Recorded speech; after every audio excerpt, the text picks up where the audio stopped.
China's J-10C fighter has entered a new phase with the integration of a compact anti-ship ballistic missile, dramatically expanding its mission scope. This development signals a shift in how lightweight fighters can project reach and influence beyond traditional roles. In this video, we break down how this integration was identified, why it matters for modern air power design, and what it reveals about the future of flexible, high-impact aviation platforms.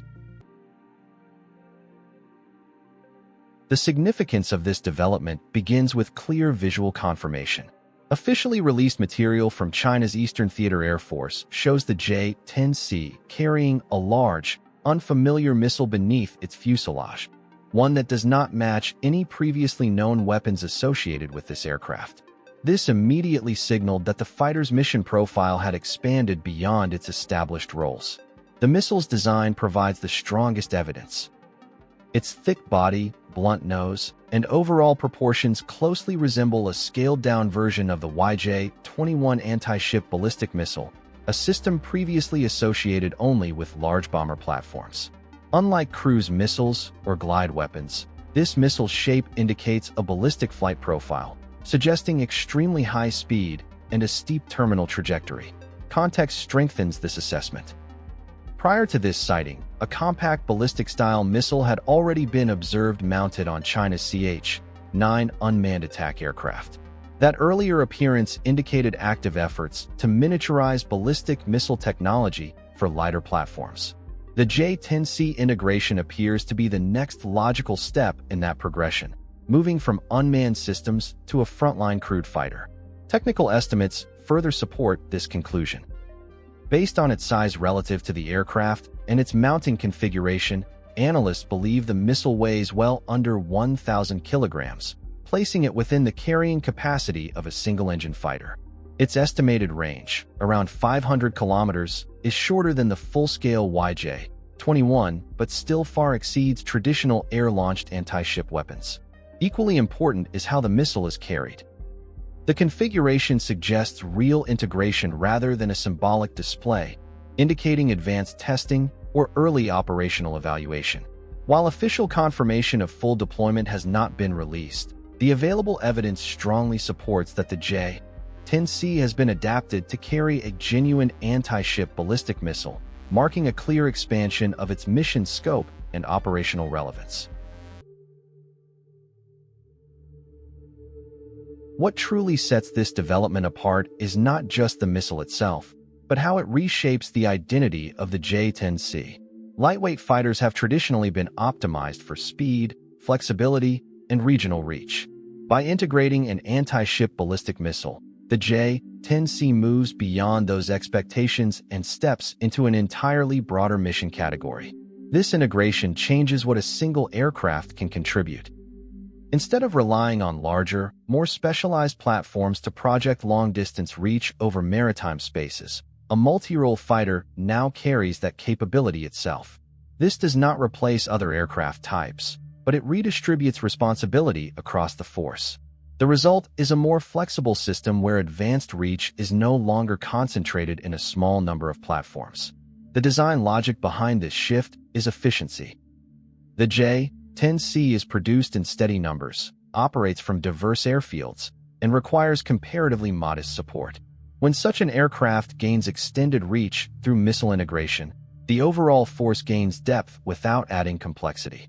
That is a powerful concept, expanding capability without expanding fleet size or infrastructure. There is also a timing advantage. Fighters like the J-10C can be deployed quickly, repositioned easily, and adapted to different mission sets through training rather than structural redesign. Adding a ballistic-style missile extends influence without altering the aircraft's core strengths. This makes the fighter more versatile rather than more specialized.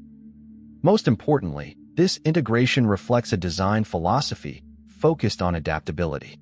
Instead of building entirely new aircraft for each emerging requirement, existing platforms are upgraded to absorb new roles. That approach accelerates innovation while controlling cost and risk. In simple terms, the J-10C is no longer just a multi-role fighter with incremental upgrades. It becomes a platform capable of shaping events far beyond its traditional envelope. That redefinition of role is the real story, and it sets the stage for even wider implications. This expanded mission scope also changes how planners think about force balance. Instead of assigning different aircraft to narrowly defined roles, a single adaptable platform can now cover wider operational needs. Once an aircraft's mission scope expands, its influence naturally extends outward. The J-10C's new capability is not only relevant to domestic planning. It significantly alters how the aircraft is perceived internationally. The J-10C is already positioned as one of China's most mature and widely discussed export fighters.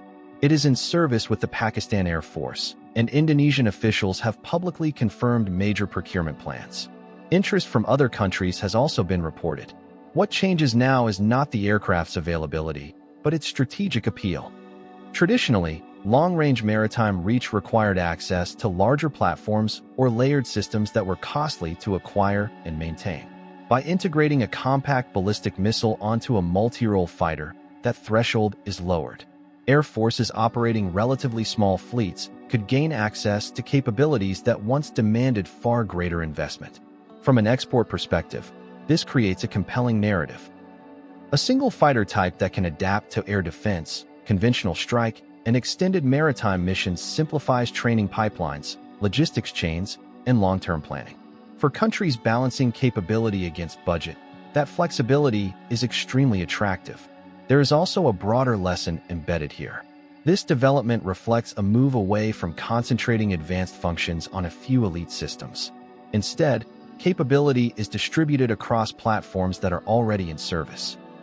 That same logic is visible across modern technology, from satellite networks to unmanned platforms, where resilience and adaptability matter as much as raw performance. It is important to note that this missile may still be in a testing or limited integration phase. However, once compatibility is demonstrated on one fighter, expanding that capability becomes a matter of refinement rather than reinvention. Analysts are already considering whether similar integrations could appear on other aircraft, further extending this approach. Ultimately, this is not just an upgrade. It is a shift in how advanced aviation capability can be packaged, shared, and scaled globally. Over time, this approach could influence how future partnerships are structured. Training programs, shared doctrines, and long-term procurement strategies may increasingly favor adaptable platforms that can grow with evolving needs, rather than fixed-role aircraft. That mindset shift could quietly reshape how many countries plan their next generation of air power. This development is not simply about adding a new missile to an existing aircraft. It shows how modern air power is evolving toward flexibility, integration, and smart expansion of roles. By enabling a lightweight fighter to carry a ballistic-style anti-ship missile, China has demonstrated that mission scope can grow without redesigning the entire force. The larger lesson is clear. Future aviation strength will depend less on single-purpose platforms and more on how effectively existing systems adapt to new demands. If you enjoyed this video, don't forget to like, share, and subscribe for more updates on space exploration and scientific discoveries. And don't forget to leave a comment below. Also, you can visit our website, spaceinews.com. Thank you for watching, and see you next time.